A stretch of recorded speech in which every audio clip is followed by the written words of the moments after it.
Hi, welcome to Englisha. Akshay.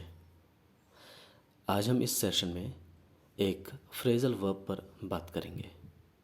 Phrasal verb है get in. क्या meaning है इसकी? इसकी एक मीनिंग हो सकती है कि अगर कोई पॉलिटिकल पार्टी या पॉलिटिशियन गेट्स इन करता है तो इसकी मीनिंग है कि उसे इलेक्ट किया जाता है। राइट?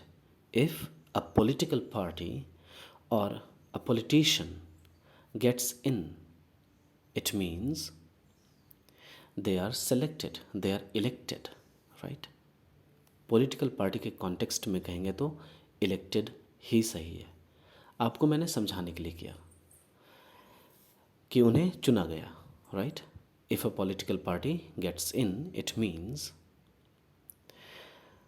हम उसे इलेक्ट करते हैं। राइट? अब दूसरी मीनिंग गेट इन की। अगर कोई बस या ट्रेन या एरोप्लेन गेट्स इन करता है तो इसकी मीनिंग है कि वह अराइव करता है। Right? If a bus gets in, it means it arrives. If a train gets in, it arrives. If a plane gets in, it means it arrives. Right? तो हम कह सकते हैं कि hey lo, lo means look. Right? Hey lo, the bus got in. Bus देखो आ गई, मतलब बस अराइव्ड हो गई। तो अपना बोलने का ये तरीका है। फ्रेजल वर्ब स्पेशल मीनिंग देता है, ये हमेशा याद रखिए।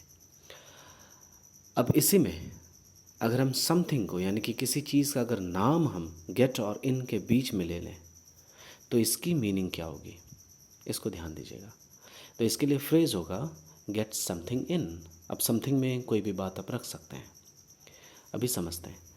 तो गेट समथिंग इन की मीनिंग है कि you are able to do your things on time though you are very busy.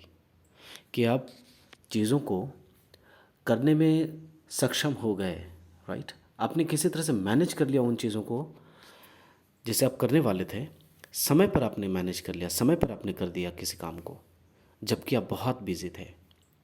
तो इस स्थिति को, इस सिचुएशन को अगर दिखाना है आपको तो आप इसी तरह से इसके लिए लिखते हैं गेट समथिंग इन या गेट समथिंग इन आप बोलते हैं। राइट?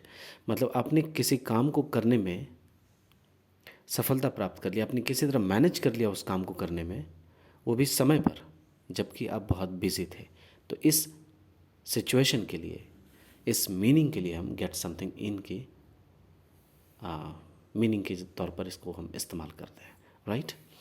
सो यही था आज गेट इन, और हम मिलते हैं नेक्स्ट वीडियो में। Thank you so much. अपना खूब ख्याल रखिए।